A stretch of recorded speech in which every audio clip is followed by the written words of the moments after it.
Alrighty guys, what's going on? Welcome to Dub Saw Shop. Today we are going to be talking about this centering indicator.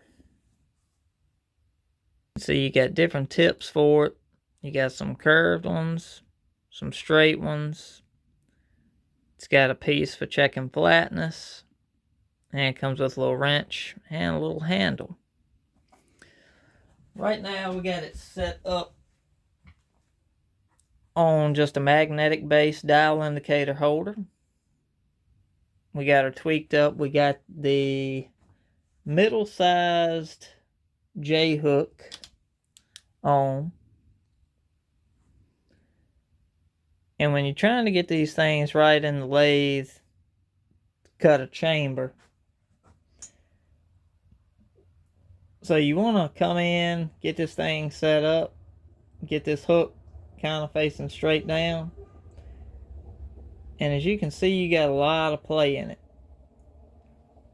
So pretty much you only get positive numbers because the indicator, it can only pull. So if you check it out right here where it's hinged at, no matter if you go up or down, this little fulcrum piece is going to pull or push the dial indicator. And you're going to have some play in your setup. So what I do is make sure you lift up and you got enough, get all your play out of it. Make sure you got enough tension on this. Make sure you got enough to where the cylinder can move up and down.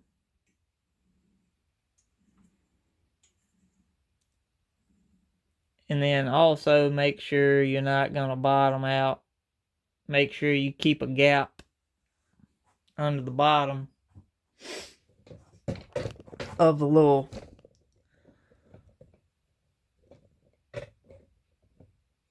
you always want to keep a gap right here, depending on which way your hook is. So me, I'm preloading it up, so you always want a gap here, because if you let it close up all the way, you're not going to be reading anything. And then I put a little drip of oil inside the cylinder right on the tip, so that way it slides nice. So I've already ran it inside and got the top pretty close. Now we're going to check here. After we get this set, then I'm actually going to put it on my slide and roll this from the front of the cylinder to the back of the cylinder. Make sure she's sitting square this way. So that is the centering indicator. It allows you to get inside of the bore to check it. It is a headache to get set up and get these things right, but it's well worth it in the end. Honestly, I'm going to probably pause y'all because it takes so long moving these daggone studs and rolling this cylinder that I would waste my whole phone battery doing it. Normally it takes me probably an hour now.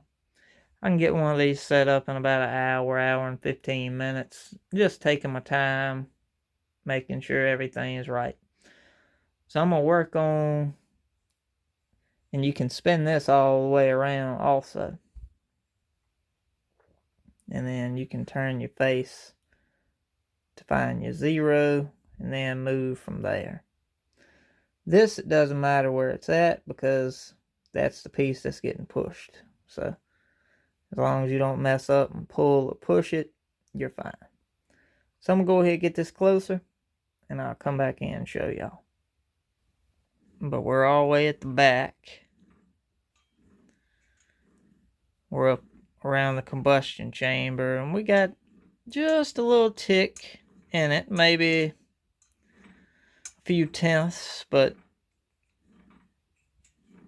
That's not bad. She's not fully set yet. So I've done the chamber one time.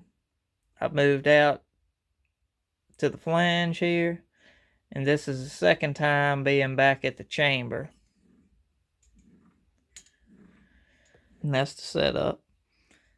I'm going to unlock the mag base and bring it back and get the tip right here at the end again. We'll check that, and if it's right, ready for some cutting.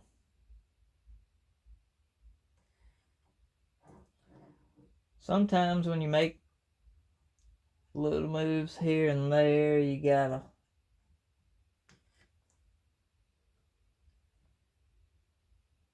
retweak everything. She's pretty sturdy. Now I'm gonna sit it on the carriage and check it front to back. Make sure we're right. Been trying to find a good way to get y'all in to see it, but pretty much I just set it on the cross slide.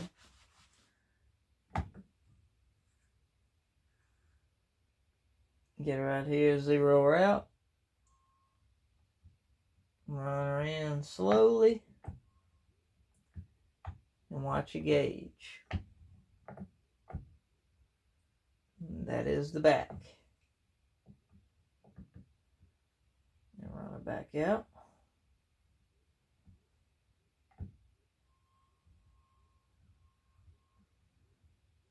Nothing. I just hit the back. So we're there. That's where she needs to be to cut the chamber. And that's how she should look if you get everything right. Nice and smooth, not flip-flopping, straight. You can look up inside the chamber and see that everything's nice and straight.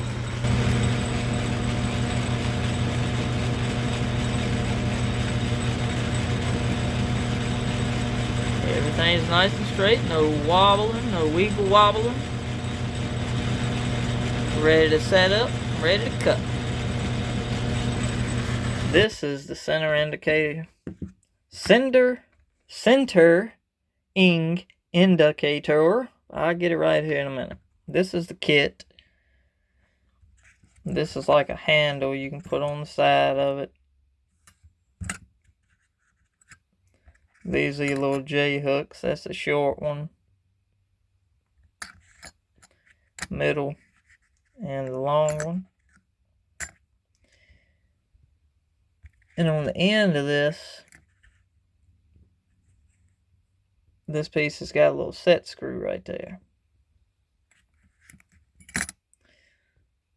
Each of these has got a little flat made onto the round. You take that flat, put it to the side with your set screw.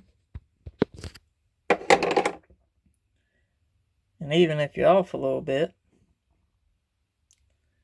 tighten your set screw up, it straightens this up. Then the hook here is parallel with this surface. So you know when this thing is straight up and down, your hook's straight up and down. Either this way or this way. But you'll know which way you got it. These things are about $120. Pretty expensive.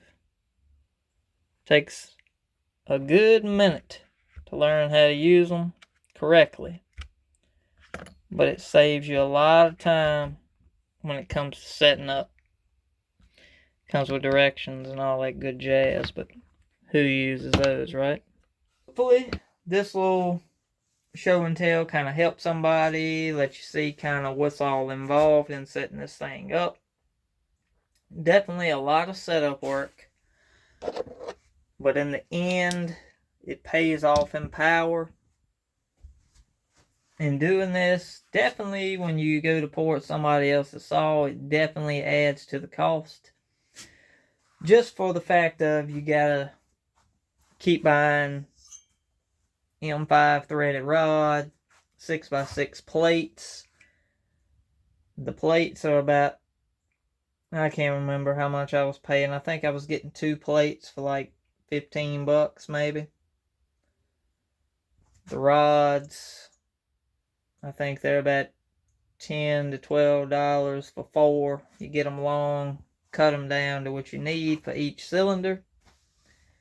So it's pretty much, you can mix and match them and find uses for some swapping cylinders, but most of them you're just going to have to recut. The rods have a set just for that cylinder.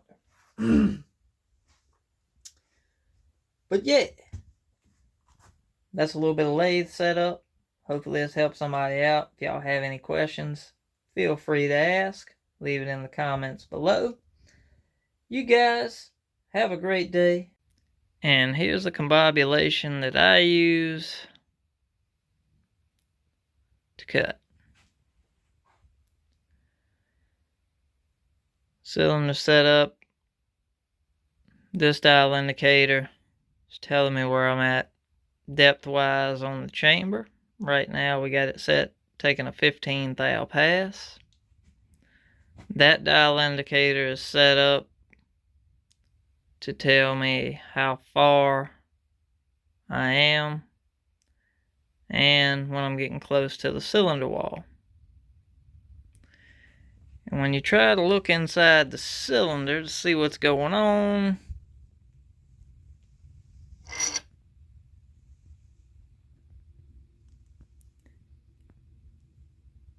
yeah, good luck. So, having a good setup pretty much means a lot. Dubs, we out.